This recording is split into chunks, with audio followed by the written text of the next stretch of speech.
campus coordinator. And so we're extremely excited to have Ron Paul coming here tonight.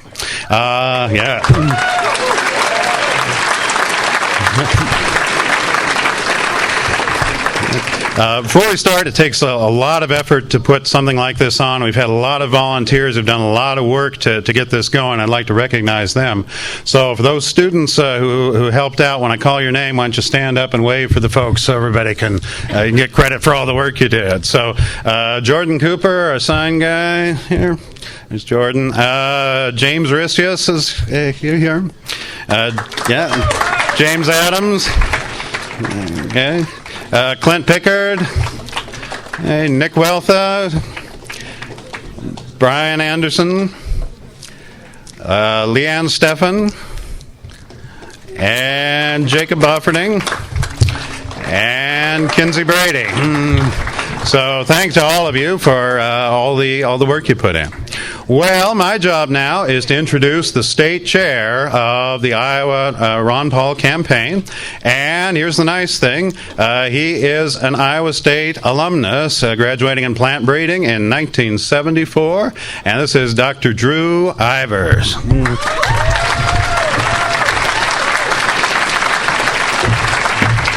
All right. Hey, this is a lot of fun to be back at Iowa State. So welcome all of you to this event with Ron Paul. We got a fantastic candidate, and I realize I'm preaching to the choir, as they say, and he truly is a once-in-a-lifetime candidate. I've been working this political process, trying to have an impact for 30 years, and this is, I know, this is the greatest opportunity in my lifetime to elect a leader who will actually, really, truly, to goodness, change things. And we need change, not...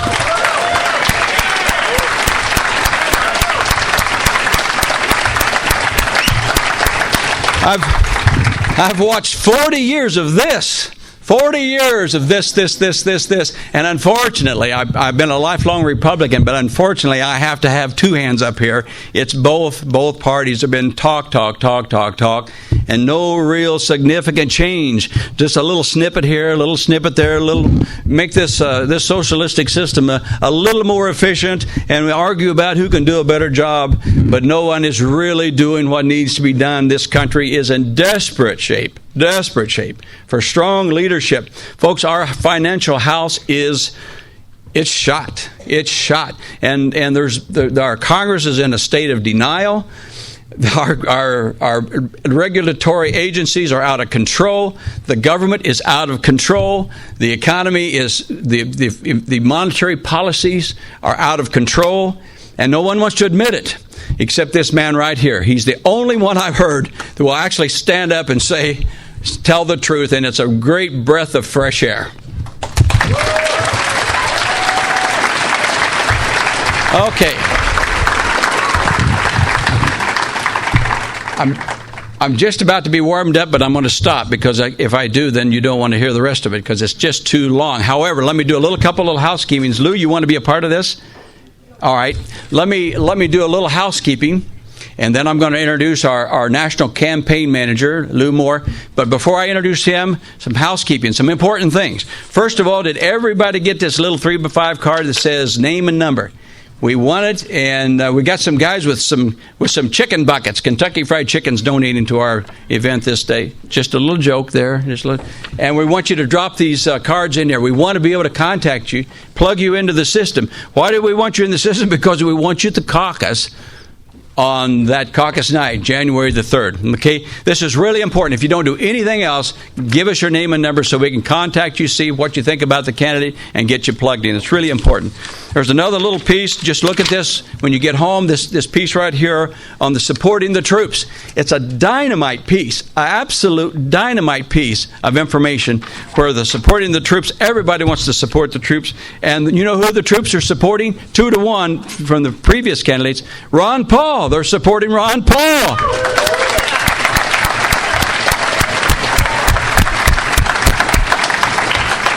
And last piece of housekeeping, I'm going to use this as a little stage prop, and that's the voter registration cards.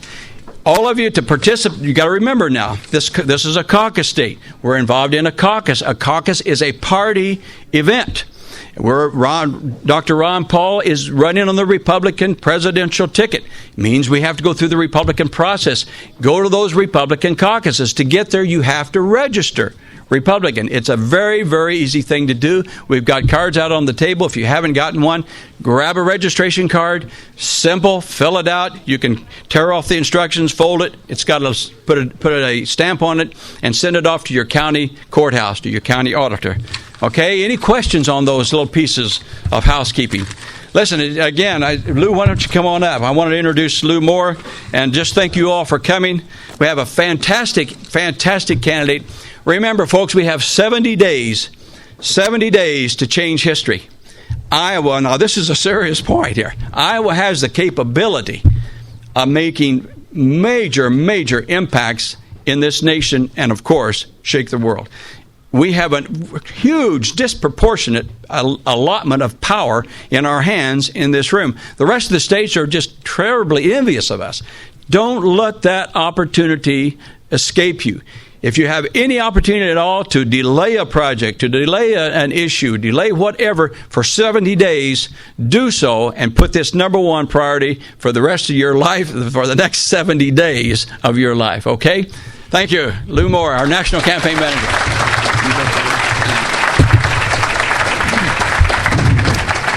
Thank you very much. It's great to be here tonight. You know, there's been for years and years, and usually very small meetings across this country, a message of liberty that has kind of spread slowly, and throughout the land it's spread a little bit more quickly with the internet. So we've had a message of freedom. The message of freedom, of peace, hope, and prosperity is not a brand new message. The message of the Constitution is not a brand new message. The message has been here for a long time. We've had a messenger for this message for an awful long time, for the last 20 years in the Congress, and that's Dr. Ron Paul. He's been very consistent. He's been a great carrier of this message. But there's one difference that we have now. We have you. And we are going to do it this time. Across this country, it's amazing. I mean, at the University of Michigan, a couple of weeks ago, we had 2,500 students at the Quadrangle at the University of Michigan. We're getting huge crowds all over the country, and they're getting larger every time we come back through an area. And that's because timing is everything in politics, and we're coming into a time of crisis in this country where people realize our foreign policy is not working. They realize that the dollar is losing its value. Our economic policies are not working. And now, most importantly for all of us, we realize that every day we are losing our personal liberties. So this is the time. This is the time to put off some things, as Drew said, and take advantage of the fact that you are in an extremely high-impact state in this process. But it has been very gratifying for us in the campaign to see this building of folks. I mean, we've now got over 100,000 volunteers across this country. This is not a second-tier, third-tier campaign anymore. We got $7 million in the bank, 100,000 volunteers, the message of liberty, the candidate of consistency and courage, and we're going to do it. We're going to take our country back.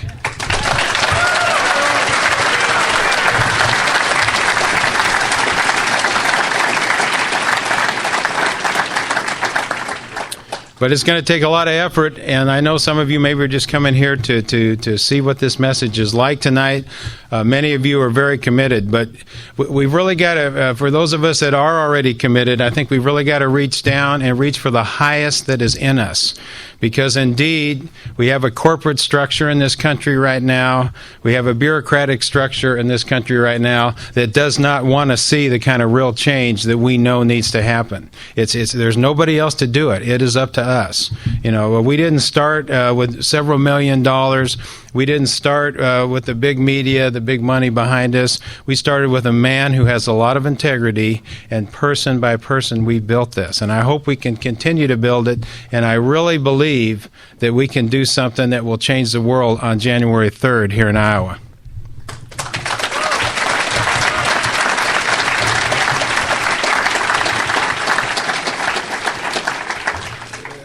So thank you again for coming out tonight. I hope you appreciate the opportunity that you're going to have, because Drew's been in politics for many years. I've been in politics for 30 years, and let's face it, most of these folks don't tell the truth very often.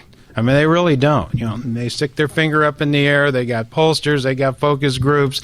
They got makeup consultants. They got people that give them very expensive haircuts, and they say just exactly what you want to hear, they think, at any given moment. And it may not be what they thought that you want to hear 6 months ago. But this is a consistent message. It's a principled message. It's based on the founders of this country. It makes perfect sense. And we got to have it instituted right now to save this country.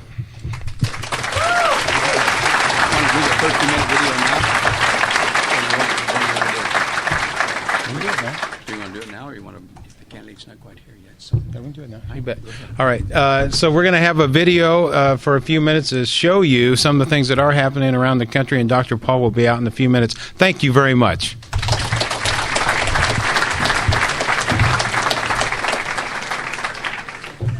Okay, Bill, are you ready to run this? You ready, Bill? Okay. This is about 11 minutes long. Our candidate's on his way. Lights off, sound up.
Save the country. Thank you for giving us hope. We are really witnessing the true beginning of the Ron Paul revolution here in New Hampshire.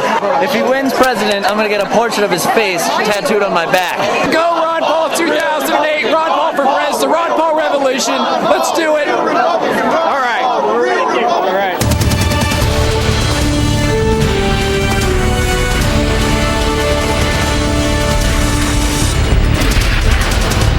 I'd like to, in one short sentence, about 5 seconds or so, to introduce themselves to the voters of New Hampshire. I'm Ron Paul. I'm a congressman from Texas, serving in my 10th term.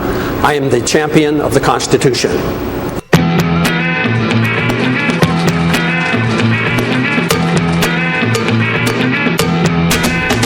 Presidential candidate Ron Paul was not invited to the Presidential Candidates Forum sponsored by the Iowans for Tax Relief and the Iowa Christian Alliance. However, many Iowans wanted to hear Dr. Paul, so the Ron Paul campaign hosted its own event, a celebration of life and liberty. The energy started building early in the day when an impromptu rally in the parking lot attracted the attention of a news helicopter. Dr. Paul!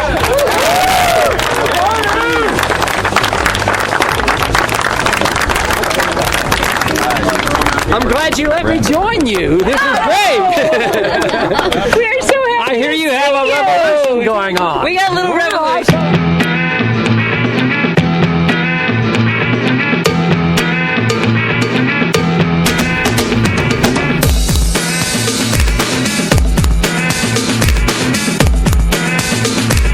Explained toward the beginning that they set a number of criteria, one being moderately substantial campaign organization on the ground in Iowa.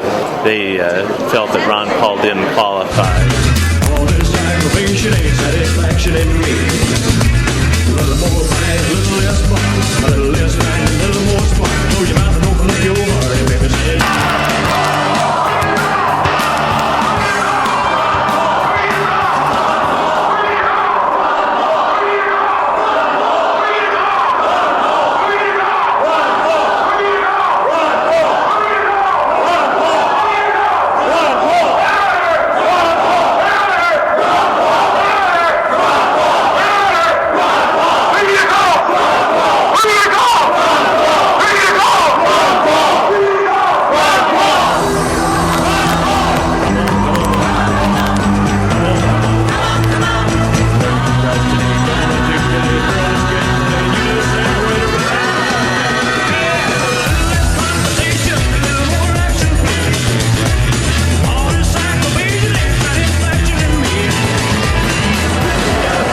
We discovered Ron Paul probably 6 months ago by an email, and I'm real frustrated with politics in general.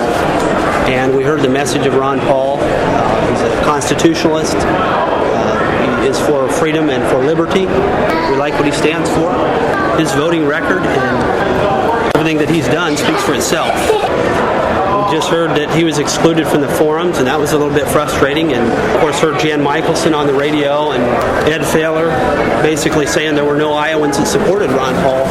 And that's simply not true. There's a number of Iowans that support Ron Paul, and we wanted to come out here and show at least our family and our support of Ron Paul.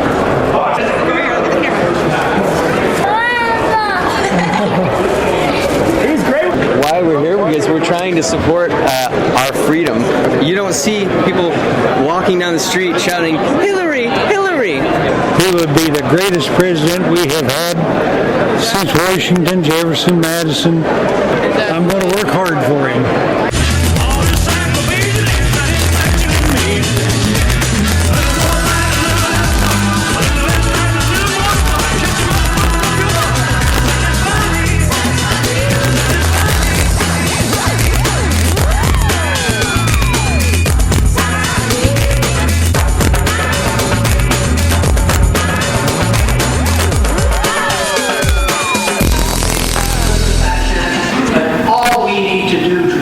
To stand up for liberty. Thank you very much.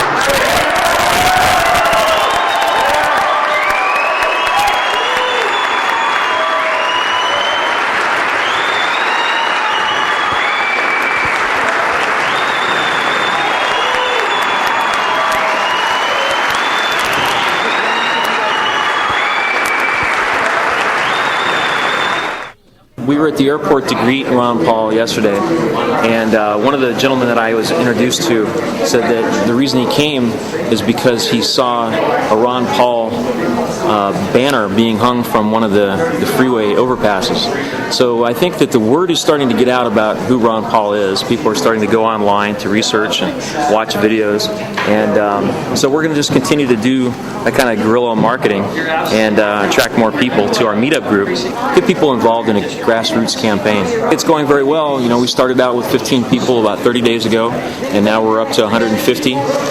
So that's quite an impressive feat. Actually, I just learned about Ron Paul a few months ago from her, actually. Thanks to this guy, actually.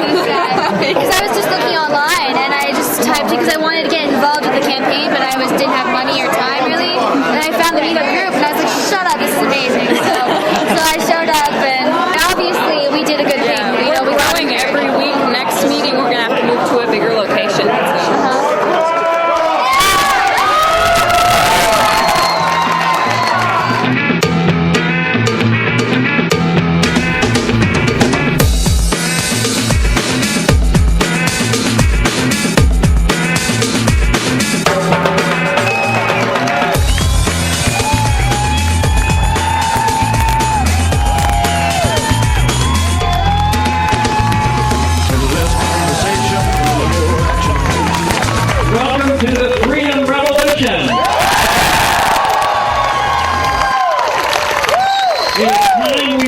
The status quo and return to the rule of law and the Constitution.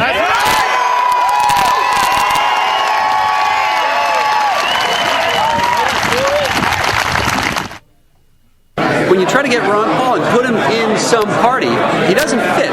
And that's really why I think people that are from the far left and the far right and the dead center can all look at his values and say, oh, wow, so he's the kind of guy that wouldn't get us into wars we shouldn't be in. Or he's the kind of guy that will let me be free to run my business like I want to in my small town. So I think everybody can find something that really matters to them that is core to his philosophy, which you can't really do with the majority of the other candidates.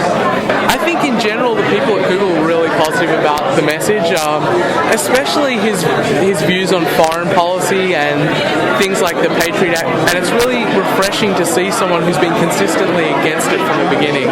I've been racking my brain, working at Google, I am always thinking about kind of products that Google could create or that other people could create. I'm trying to come up with a product that'll help effectively, there's a wildfire catching on that is Ron Paul across the United States. I want to come up with some sort of fuel to add to that fire, some sort of fan to blow that fire through everyone, so that everyone can at least hear this message. Outside of Google, there's all sorts of things like people are putting up huge banners on, freeway overpasses, and it's happening all over the country. It's really exciting to be part of that.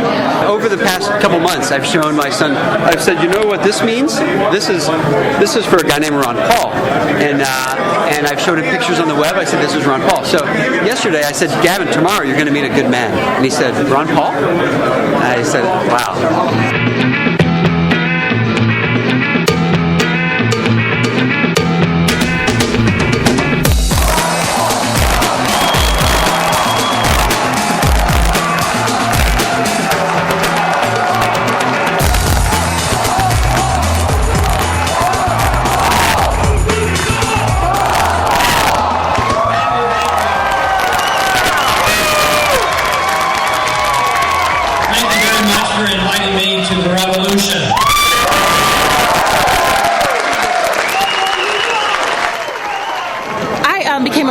Ron Paul supporter in June, actually, and I started a meetup group, and we've just been sending out emails to our friends and telling them about the meetup and telling them how this man brings together people of all races, all socioeconomic backgrounds, all political affiliations, because freedom is truth and truth is power, and we can live and be free in this country if we believe we can.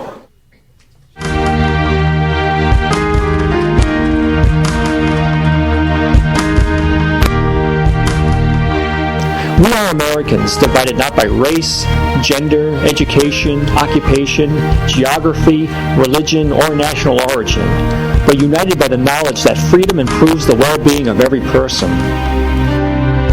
Never have the hopes of so many Americans separated by vast social, cultural, and political differences rested on the shoulders of one man with one message.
Who stands far above the crowd, leading the cause for freedom. We have someone on our side now. We the people are ready, with our backs up against the wall. In this time of great trouble, our nation really needs Ron Paul. He's hope for America, hope for America, hope for America.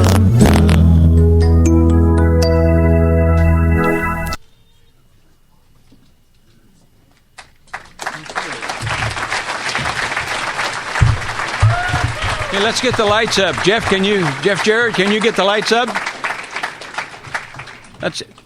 Thank you for bringing the lights up. Ladies and gentlemen, I want to introduce the president of the ISU campus, Team Ron Paul, Jacob Bofferdine, who's going to introduce our candidate. Jacob, come on up.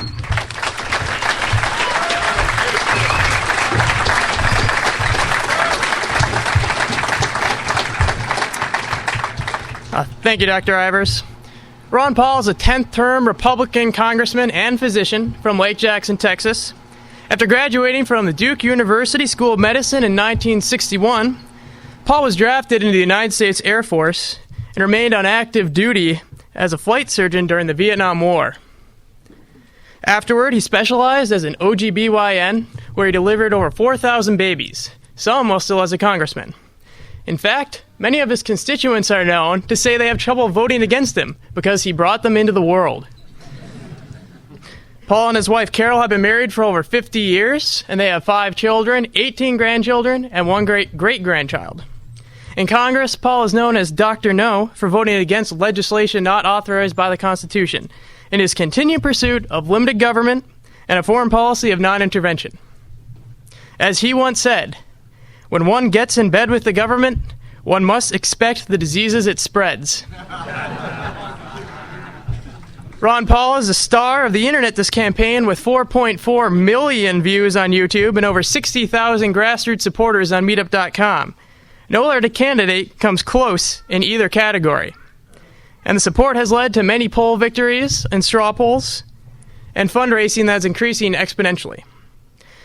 Ladies and gentlemen, it is now my distinct honor to introduce to you the champion of the Constitution and next President of the United States, Dr. Ron Paul.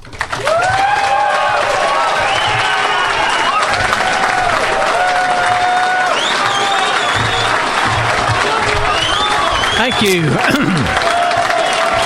Thank you very much. Thank you.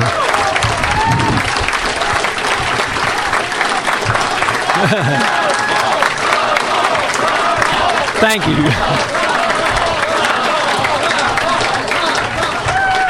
Thank you very much. Thank you. They say there's a revolution going on, and it looks like it's run by the young people. Thank you for being here. Everybody knows I'm not much for writing legislation, but I'm going to suggest one piece of new legislation. Let's have the election next year on the internet. But there is something rather amazing about the internet. I've been used to delivering a message, which is very similar to what I'm delivering tonight for many, many years, and not getting a whole lot of responses. And all of a sudden, there's a whole generation of people now that are very excited about hearing about the message of freedom. And it makes me very pleased.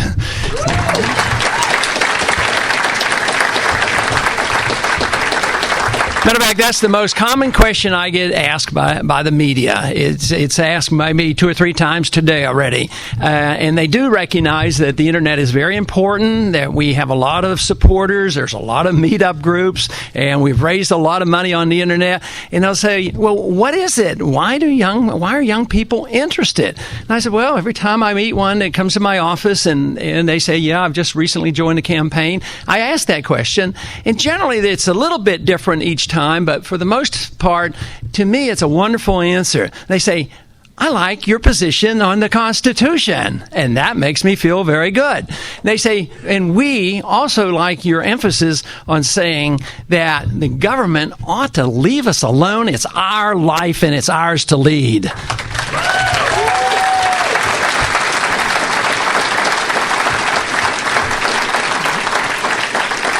Of course, that is exactly what we talk about, a free society and what made America great and individual rights. And yet I emphasize very strongly that if we have a return of that wonderful society that we once had, it means that the responsibility then is placed on us as individuals. If we don't want the government running our lives and we get to run our lives, we have to assume total responsibility for what we do with our life, whether it's what we do with our bodies, what we do with our economic activities. And if that is the case, then we have to suffer the consequences. But the great thing about this philosophy is that if you believe in life, and if you believe in liberty, and you believe in the right to pursue your happiness, and you also then can believe that you get to keep all of the fruits of your labor.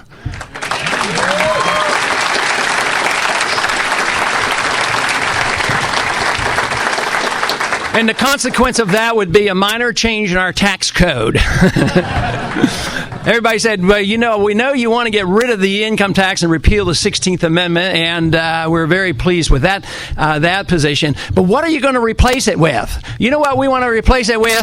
Nothing!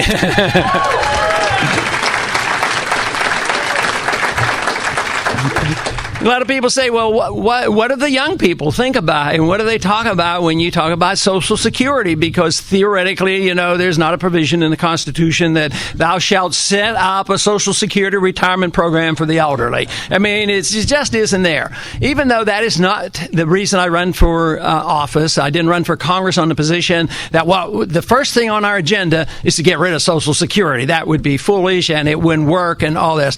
But when you ask young people, and they wonder why young people are getting interested in this subject. Yes, young people. Well, what do you think you're going to get out of Social Security if you pay nothing, right? And then when we come along and we have a plan and an offer and say, look, we can actually save enough money where we don't have to put anybody out in the streets. If we have taught and conditioned generation after generations of people to be dependent on the government for Social Security benefits and also medical benefits, if we can come up with a program where we don't have to put anybody out in the streets, at the same cut spending, actually decrease the deficit enough so that we can just let young people and whoever wants to take care of themselves get out of the system.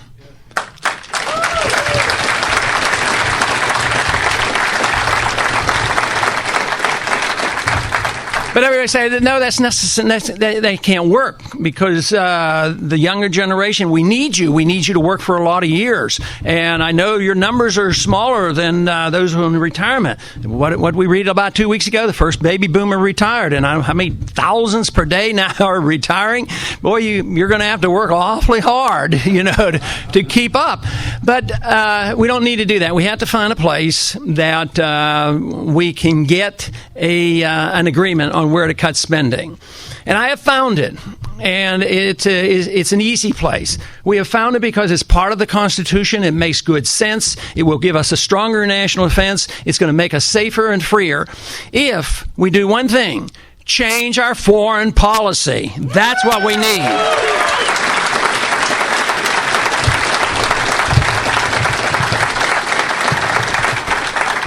It is estimated now that our foreign policy and our foreign adventurism and our presence around the world, our empire, is costing us nearly $1 trillion every year. So you can save hundreds of billions of dollars by changing our attitude about our responsibilities. First thing we could do, very simply, just bring all the troops home.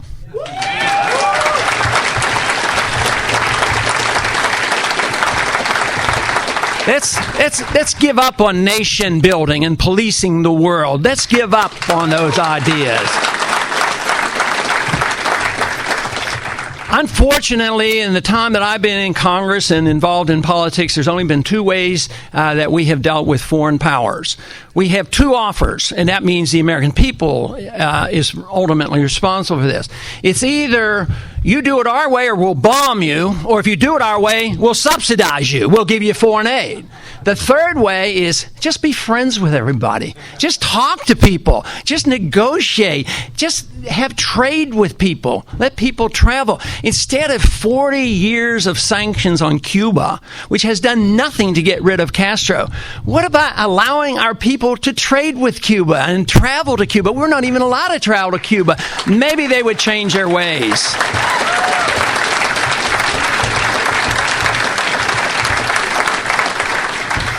There's a lot of talk about free trade in Washington. Of course, many who believe or talk about free trade in Washington talk about managed trade. They talk about international government, the WTO and the IMF and the World Bank and NAFTA and CAFTA. It's all organizations to manage trade for special interests. And and these same people who talk about free trade, they're also the very first ones to put on sanctions. Sanctions are actually an act of war. And just yesterday, new sanctions put on the next country that we're getting ready to attack. We have to put on sanctions.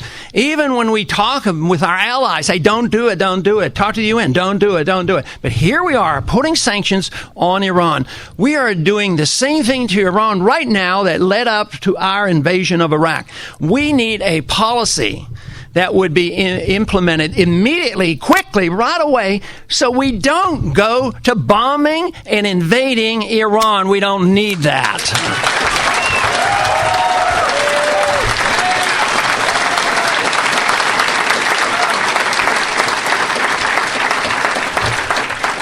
If two countries get into conflict and a war is declared, what is the first thing they do? They blockade. They try to keep natural resources out as a punishment because this is part of the war. So sanctions really are an act of war. Then we wonder why they get annoyed with us.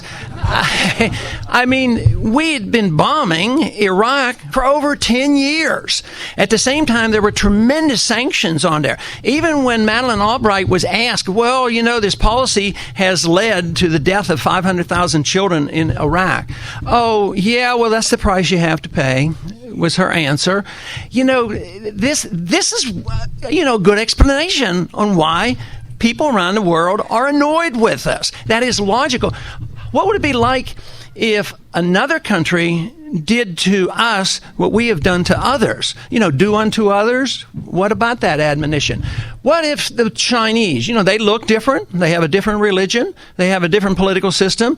What if they wanted the oil in the Gulf of Mexico and had troops on our land? Do you think we'd be unified against the Chinese? Obviously would. And yet most of us are unable to comprehend that our presence in the Middle East, the occupation and the puppet governments we have over there, both on the side of the Arab nations as well on the side of the Israel, they're all puppet governments. We subsidize them and tell them what to do and just get in the middle of those affairs.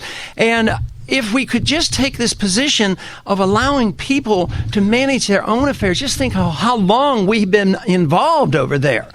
The first time that we really significantly got involved was in 1953 when we overthrew a government, helped to overthrow the government of Mossadegh in Iran. Of course, do you think the Iranians might have a justified complaint when we went and became an ally with Saddam Hussein? You know, that good friend of ours in the 1980s, he was our ally. Of course, in the 1980s, Osama bin Laden was our ally. I mean, it goes on, and all the debate is in Washington is picking sides. Who's our enemy today and who's our friend tomorrow, and on and on. Why can't we offer friendship to everybody and bring our troops home and not tell other people how to live? We don't want other people to tell us how to live because we know that it'll unify us against those individuals. So after 9/11, which is poorly understood exactly why it happened, what did we do? We invaded 2 Muslim countries, and now we're occupying 2 more Muslim countries, and then we wonder why there are more Al-Qaeda in the region and around the world, and why we are probably less safe than we were before. I mean, it's so logical, I can't figure out why people can't accept this. Except, you know what? Maybe they are. Maybe they are catching on. Sometimes I get this perception that maybe the people don't care and don't understand this when I'm on a certain stage involved in some debates. But at the same time, when I talk to people like you and the people around the country and find out that 70% of the American people are sick and tired of it and would like a change in foreign policy, then I'm reassured.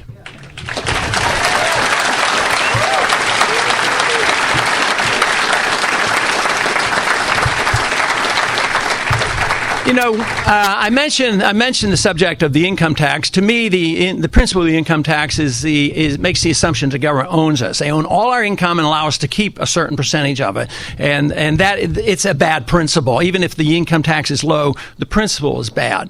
But there's another principle that I think is a tremendous violation of the concept of individual rights and what it is be like to live in a true free society, and that is the principle of the draft. I don't believe we should ever need a draft.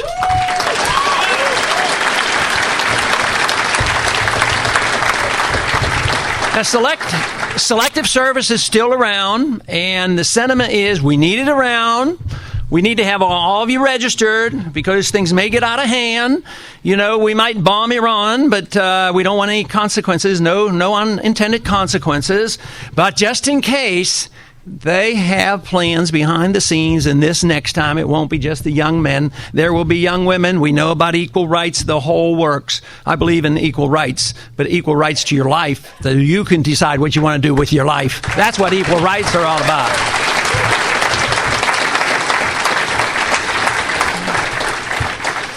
But we do have some difficult problems to deal with. We have a medical problem to deal with, and people say, well, it's not working, so therefore the market hasn't worked. What we need is the government to take care of us.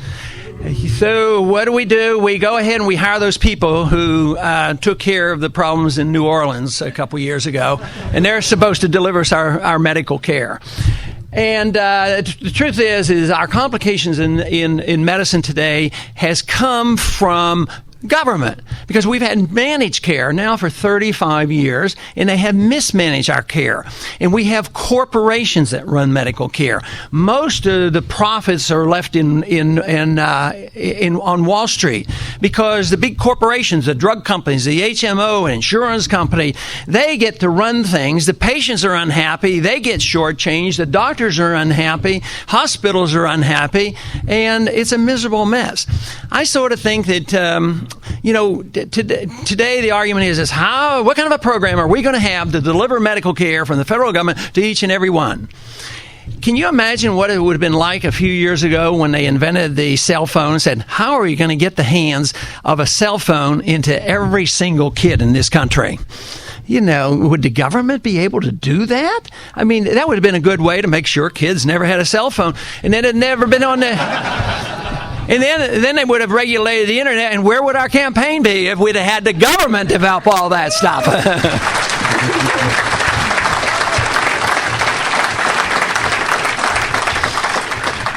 But the problem of medical care is turned on its head. We have the managed care, so now everybody thinks the solution is more government and less corporations. We need less corporations, but we need to understand that all goods and services are best delivered in the marketplace, and that you don't have to have a government management of that.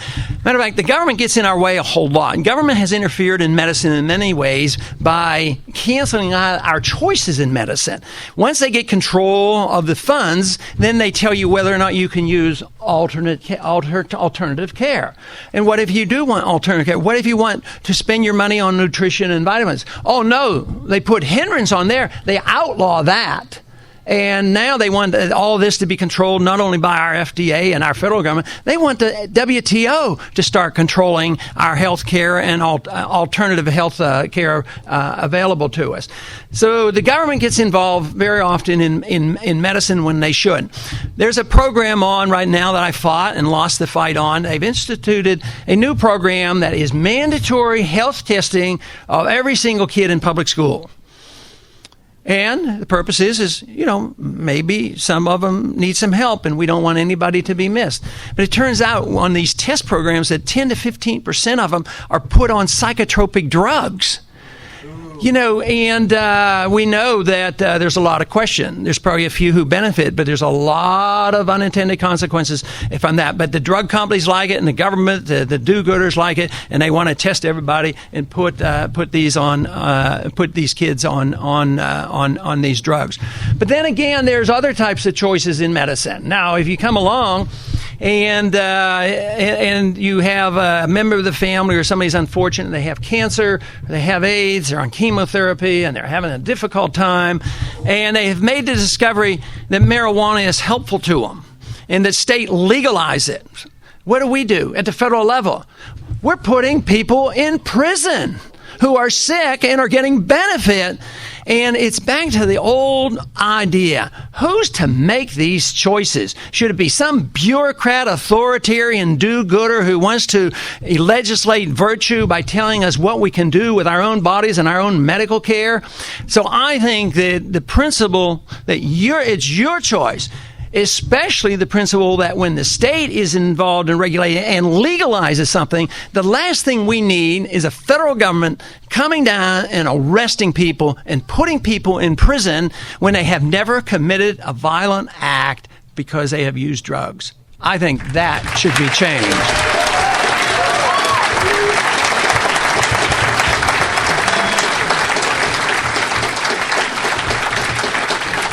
It always bewilders me when they claim, some in Washington, they claim they're compassionate conservatives, and yet they're the ones who would like to put individuals like that in prison. Our prisons are full today, and 3/4 of them are in prison over the drug issue. We don't arrest and put alcoholics in prison if they haven't committed a violent act. If they have, they're responsible for their act. But different for other kind of drugs, that they are held in different. And what about the inconsistency in the enforcement of our drug laws? If you go into the inner city, we have a lot of anti-drug laws, and we have a lot of crime and a lot of laws against guns. Well, it's the inner city that I think needs to know something about the Second Amendment. Maybe they can defend themselves better.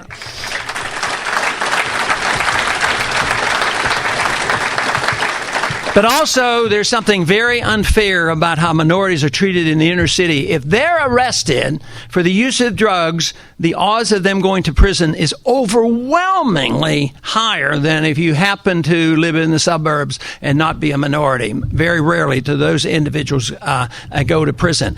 Matter of fact, in this country, 14% of the people that use illegal drugs are minorities. And that's about, the population. And yet 67% of those in prison happen to be minorities. And most of them have not committed violent crimes. So someday this country is going to wake up. Some generation is going to wake up just like a previous generation woke up and said, prohibition of alcohol caused a lot more trouble than it solved. And they just get up and repeal it and changed it. And someday we need to wake up to this drug problem that we're facing, but it may require a whole generation of young people and others to join in and bring some sense back to that issue.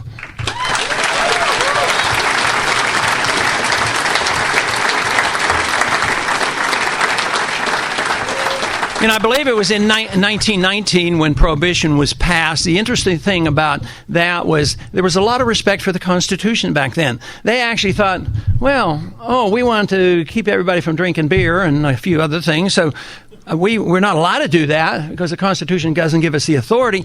They had enough respect for the Constitution that they passed a constitutional amendment. Think of where we are today on what our government is doing constantly, whether it's the courts or the executive branch or the legislative branch. It's totally ignoring the Constitution. There are no rules anymore, and that's how we got ourselves into this mess.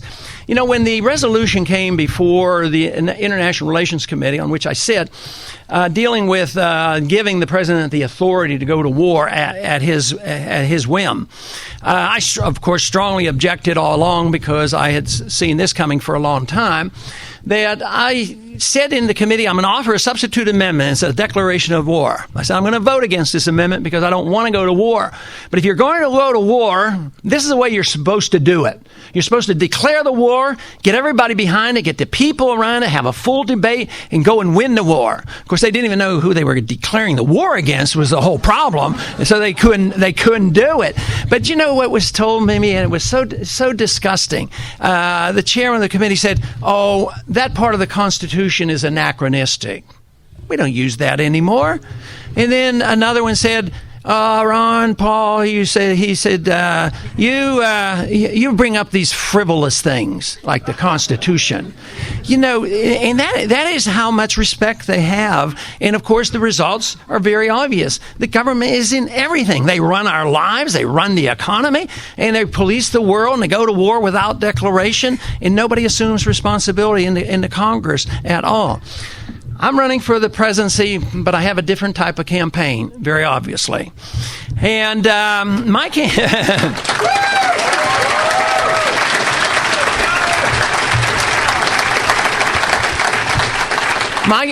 campaign is this: I don't want to run your lives.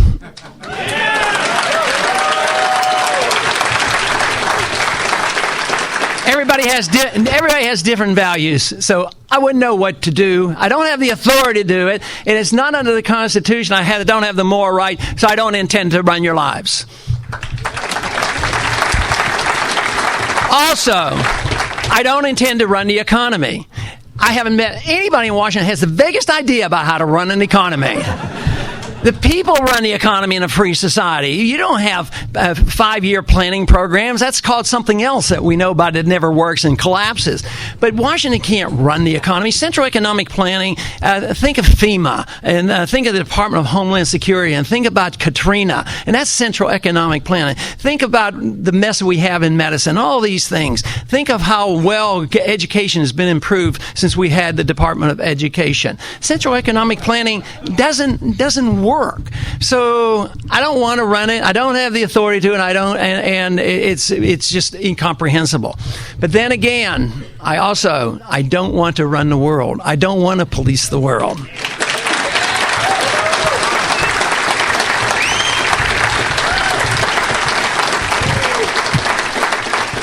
What I have confidence in, and full confidence in, is that freedom really works, and that's what we need. We need more freedom of the individuals to make these decisions.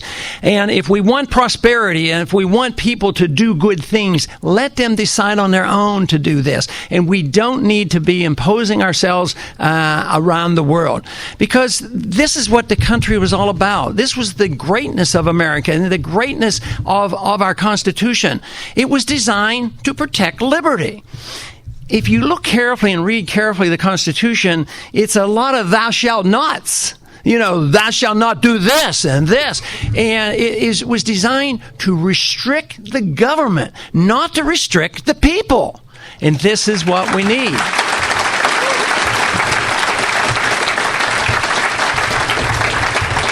But we've turned that principle on its head. Today, especially with this administration and all the administrations for a long time, they protect your privacy? No, they protect the secrecy of government. We're supposed to be up there protecting your privacy. That should be our job.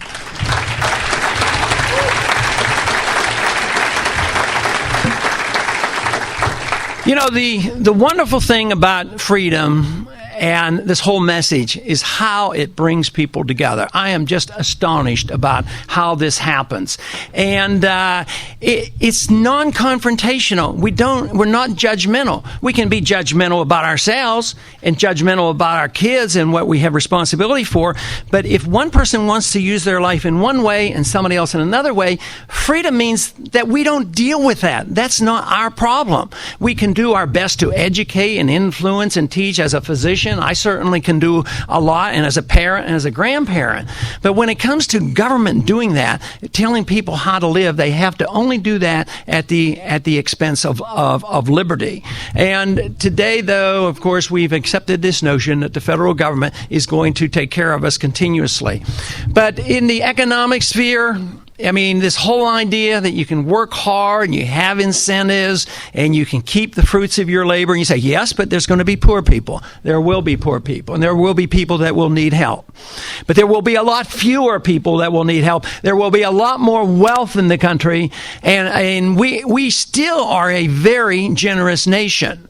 And I do not believe that the people would be out in the streets without medical care, because I practiced medicine under those conditions. There was a time when I worked for $3 an hour, having been out of medical school for 2 years, and I worked in a church hospital, stayed up all night, and nobody was turned away. Nobody was asked their income. There is a lot of generosity. There will be more billionaires, there's no doubt, but there will be a bigger middle class. Today, the middle class is being destroyed and undermined. So the opportunities would be there. We have a hospital in Galveston, Texas, which is called a Shriners Hospital. It's a burn hospital. People go there even if they don't have money. We'd have more and more of that. The great hospitals were built by the churches. The great universities were built by the churches. But today, everything is in Washington. But it's coming to an end. So even those who...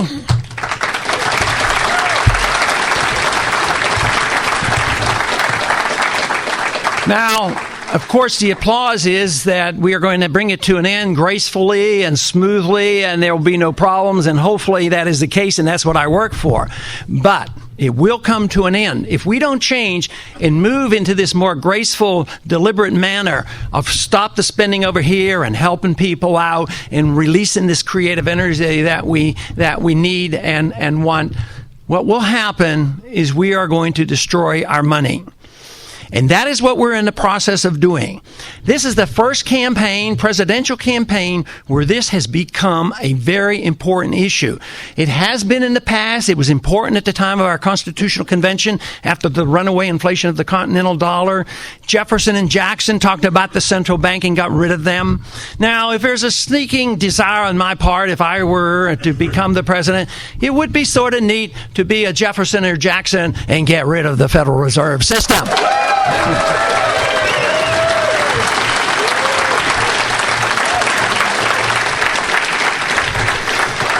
The Federal Reserve System and this monetary system we have serves the interests of special interests. It serves the interests who want to build weapons endlessly, have perpetual war, because they get the money first when it has value, it circulates, and we get the high bills and the high cost of living.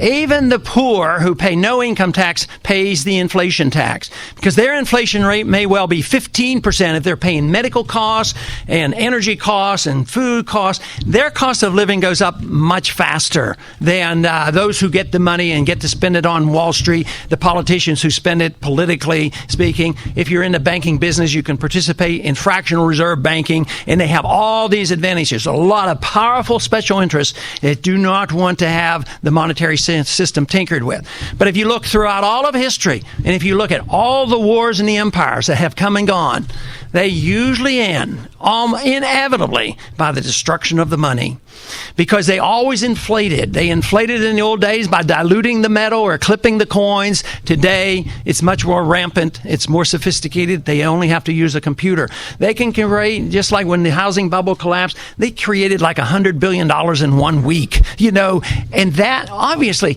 how much common sense does it take to figure out if you can create money out of thin air constantly? Wouldn't that logically lower the value of the money?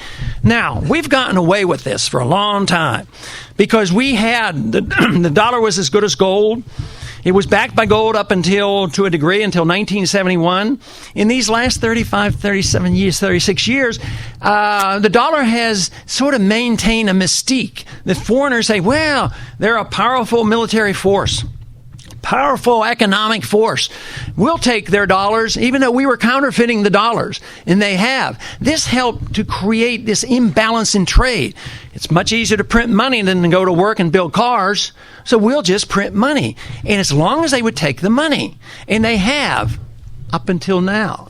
Now, the shift has already occurred. The dollar in the last couple of years has gone down 25% against the euro. Now, what's more astounding is the euro ultimately is not going to be much better off than the dollar, because it's a fiat currency backed by nothing, and they're more socialistic than we are. So it's a real mess, and the dollar was down sharply today. Gold was up sharply, and people make fun of this. They, going back to the gold standard and restraining government by prohibiting them from printing money. No, it's the only thing necessary, because just think about it. The Federal Reserve and the income tax came in together in 1913, and we've been fighting wars and have had a rampant cycle, a business cycle, and depressions and inflation, and we're still in the midst of the collapsing housing bubble.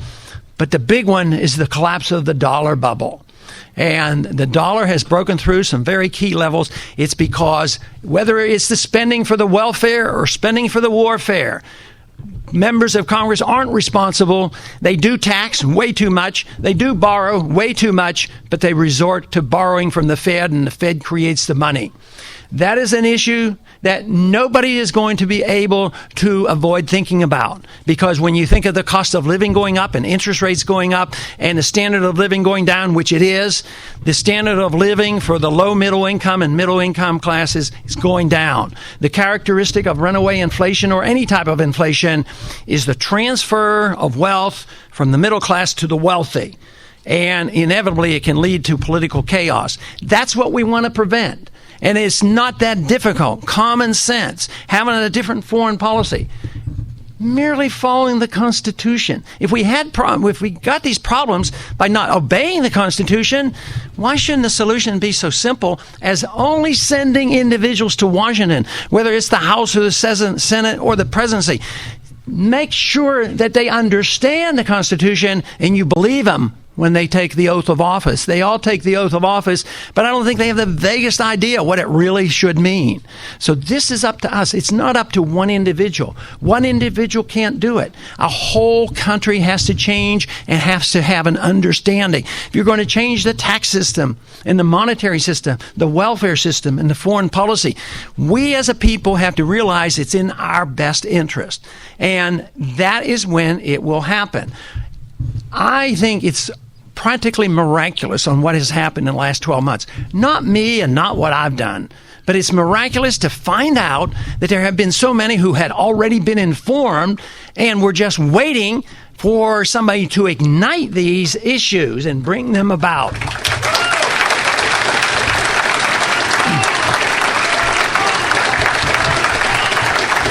At the same time, I have to confess that I was pessimistic about how well it would be received by those who had not heard the message, and that's where I am very encouraged. They're encouraged to know that college kids will come out and argue this case and understand it and know it's in their best interest, not to come and say, well, what are you going to give me? What kind of a grant are you going to give me? Why are you going to do this? They come and say, how am I going to get my freedom back? How are we going to obey this Constitution? How are we going to get out of that war in Iraq? And how are we going to prevent the war in Iran?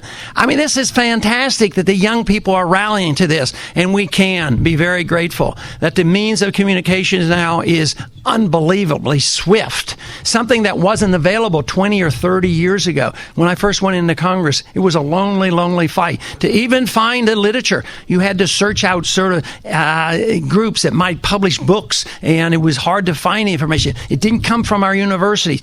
Today we have more and more university professors are believing and understanding free market economics. And they are, and if it's not available to us through the conventional means, it's available to us through the internet. And information, it can't be stopped. They can't put these ideas back in the bottle. They have been released and they're going to stay out there.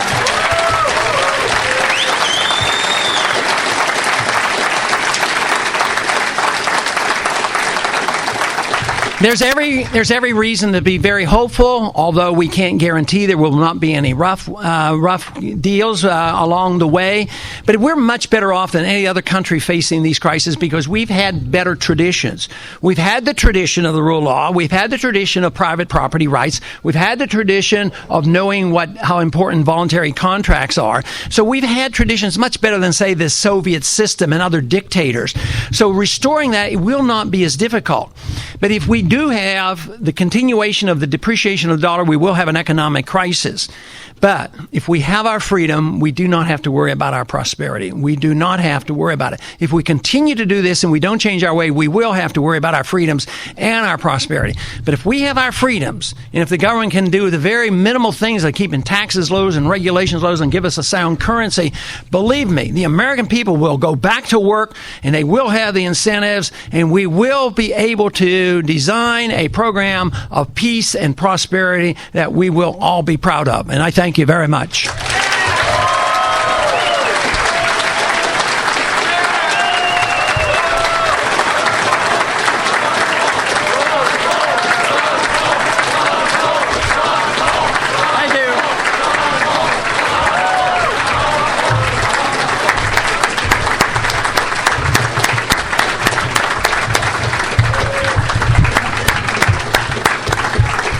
We got a receiving line set up here. Obviously, we can't get everybody through it, but those who have a chance, we have a receiving line. You can shake the candidate's hand.